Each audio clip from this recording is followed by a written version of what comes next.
वैष्णवीच्या आत्महत्येप्रकरणी अखेर फरार असलेला सासरा राजेंद्र हगवणे याला अटक करण्यात आलेली आहे। घटनेच्या 8 दिवसानंतर वैष्णवी हगवणे हुंडाबळी प्रकरणातील मुख्य फरार आरोपी राजेंद्र हगवणे आणि वैष्णवीचा दीर सुशील हगवणेला अटक करण्यात आली आहे। दोन्ही आरोपी पुणे जिल्ह्यातील एका खेडेगावात लपून बसले होते अशी प्राथमिक माहिती होती। तर यापूर्वीच वैष्णवीचा नवरा शशांक, नणंद करिश्मा आणि सासू लता हिला देखील अटक करण्यात आली आहे। अटक करण्यात आलेल्या हगवणे पितापुत्राला बावधन पोलीस स्टेशनला नेण्यात आले।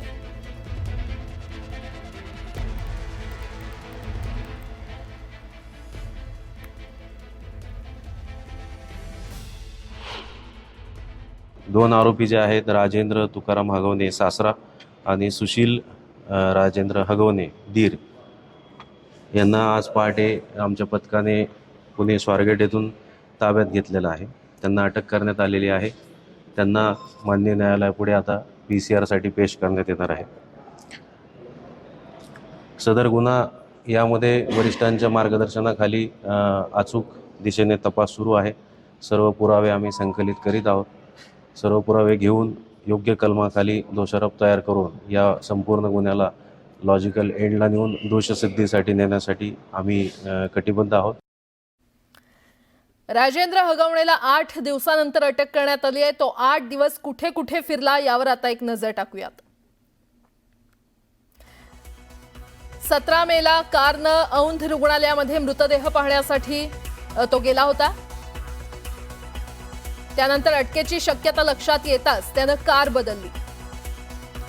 थार गाडीनं मुहूर्त लॉन्स आणि त्यानंतर पवना धरण परिसरातील बंडू फाटक फार्म हाऊसवर त्यानं मुक्काम केला। 18 मे रोजी थार गाडीनं आळंदी आणि वडगाव मावळ परिसरात त्यानं मुक्काम केला। तर 19 मे रोजी बोलेरो गाडीनं सातारा जिल्ह्यात पलायन त्यानं केलं आणि पुसेगाव इथे त्याचा मुक्काम होता। 20 मे रोजी पुसेगावातून पसरणी मार्गे कोगनळीतील हॉटेल हेरिटेज मध्ये त्यानं मुक्काम केला। 21 मेला प्रीतम पाटील यांच्या शेतावर त्याचा मुक्काम होता असं देखील कळतंय। त्यानंतर 22 मेला पुण्यामध्ये तो दाखल झाला आणि 23 मेला पहाटे 4:30 वाजण्याच्या सुमारास स्वारगेट परिसरातून राजेंद्र हगवणे याला अटक करण्यात आली। राज्य महिला आयोगाच्या अध्यक्ष रुपाली चाकणकर यांना छावा संघटनेच्या कार्यकर्त्यांनी जाब विचारलाय। लवकर का तुम्ही कारवाई केली नाही? आधीच कारवाई केली असती तर हे सर्व प्रकरण घडलं नसतं असा छावा संघटनेच्या कार्यकर्त्यांनी सवाल केलाय।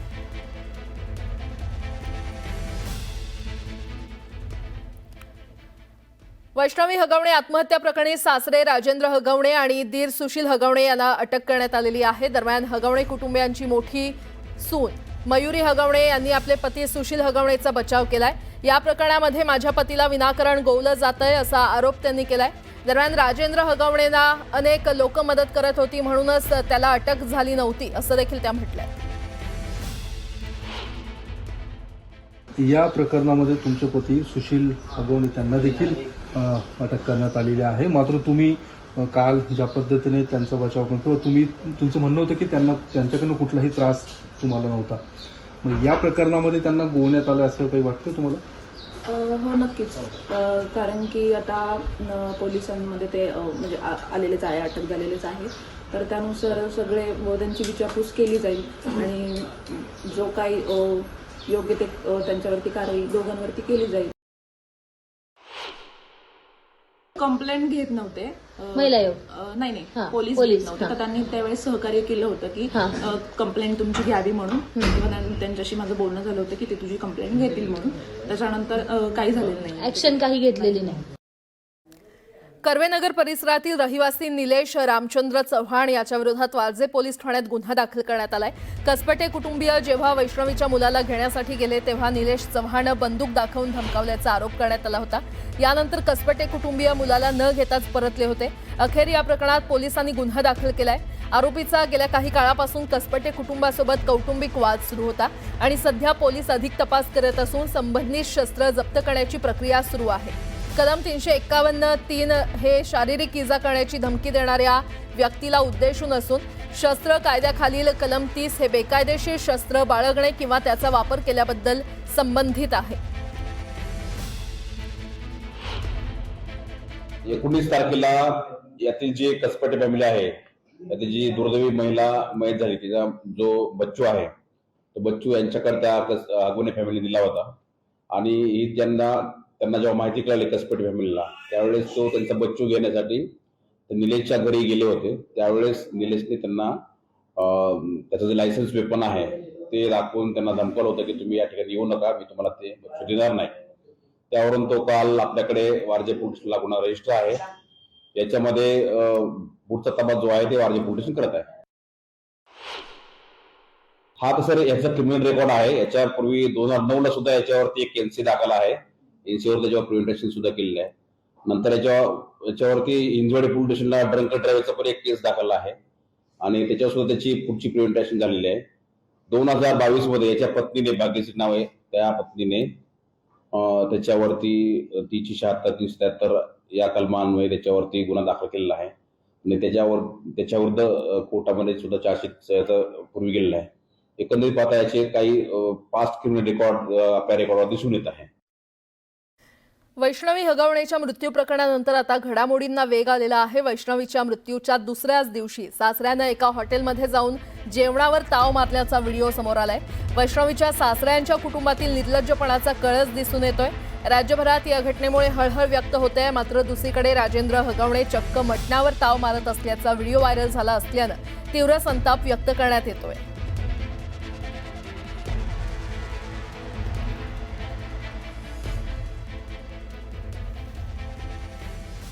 तर ही दोन दृश्य आपण पाहतोय.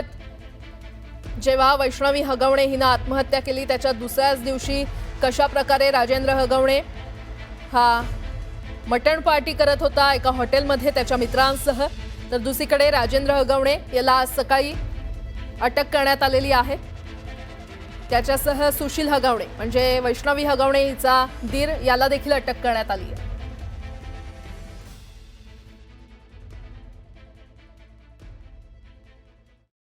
या प्रकरणातील जे आरोपी आहेत राजेंद्र हगवणे हे वैष्णवी हगवणे ही जी आत्महत्या झाल्यानंतर त्याच्या दुसऱ्या दिवशी वडगाव मावळ येथील या हॉटेलमध्ये म्हणजे तांबडा पांढरा या हॉटेलमध्ये ते आले होते आणि या हॉटेलमध्ये येऊन त्यांनी येथे येऊन मटणाची पार्टी केली होती. त्यांनी येथे येऊन मटणावर ताव मारला होता. एकीकडे सुनेच्या चितेची आग थंड होती ना होती तोच त्यांना याचा काही घेणं देणं नव्हतं. मात्र त्यांनी याच इथं येऊन या टेबलवर येऊन त्यांनी मटणाची पार्टी केली होती आणि त्यांच्यासोबत अजून त्यांचे 2-3 मित्र होते. मात्र आता याच हॉटेलचा आता जो CCTV आता तो व्हायरल झालेला आहे. कारण की कालच बारामतीमध्ये अजित पवार यांनी सांगितलेले होते कोणी असे जे आरोपी असतील त्यांची गय केली जाणार नाही. मात्र काल अजित पवारांनी भरसभेमध्ये आरोपींबाबत पोलिसांनाही सूचना केल्या होत्या की जिथंही हे आरोपी भेटतील त्यांच्या मुसक्या आवळ्या. मात्र आज बावधन पोलिसांनी राजेंद्र हगवणे यांना अटक केलेली आहे. आपण जर पाहायला गेलं एकीकडं हुंड्यासाठी हा बळी घेतल्या गेल्याचं बोललं जात आहे तर दुसरीकडे जर आपण पाहायला गेलं तर आपल्या सुनेच्या चितेची राख शांत न होत देता तरी याच ठिकाणी या टेबलवर राजेंद्र हगवणे यांनी मटणाची पार्टी केल्याचं CCTVमध्ये कैद झालेलं आहे. गणेश दुडाम, न्यूज 18 लोकमत, मावळ. वैष्णवी हगवणे मृत्यू प्रकरणात कारण नसताना माझ्या नावाची बदनामी सुरू असल्याचा आरोप पुन्हा एकदा उपमुख्यमंत्री अजित पवार यांनी केलाय. या प्रकरणातील दोषींवर कठोर कारवाईचे आदेश आपण आधीच दिले होते असं त्यांनी सांगितलं. तसंच कसपटे कुटुंबियांशीही बातचीत करून त्यांचं सांत्वन केलं असून आज संध्याकाळी स्वतः कसपटे कुटुंबियांची भेट घेणार असल्याचंही अजित पवार यांनी स्पष्ट केलंय. जिथं कुणाची गरज लागेल त्यांनी ताबडतोब कसलाही विचार न करता ती सगळी मदत करा. त्याच्यातले बहुतेक सगळे अटक होते परंतु 2 अटक नव्हते. त्यांनी 3 टीम सोडलेल्या होत्या. काल पुन्हा मी सकाळी चौबेला सांगितलं की अजून टीम वाढवा पण ह्यांना अजिबात सोडता कामा नये. ताबडतोब अटक करून ह्यांना जे काही आता नवीन आपण काही कायदे केलेले आहेत जुने कायदे आहेत ह्या सगळी कलमं लावून ह्यांचे जे कोणी ह्याच्यात दोषी असतील त्यांच्यावर कारवाई झाली पाहिजे. त्यांच्या वडिलांनी त्यांच्या नातेवाईकांनी इच्छा प्रदर्शित केलेली आहे. ह्याच्यात राज्याचे प्रमुख गृहमंत्री या नात्याने मुख्यमंत्र्यांनी लक्ष घातलेलं आहे, मी तिथला पालकमंत्री या नात्याने लक्ष घातलेलं आहे आणि ह्या संपूर्ण जे कोणी दोषी असतील हगवणे परिवारातले त्यांच्यावर अतिशय कडक कारवाई केली जाणार आहे.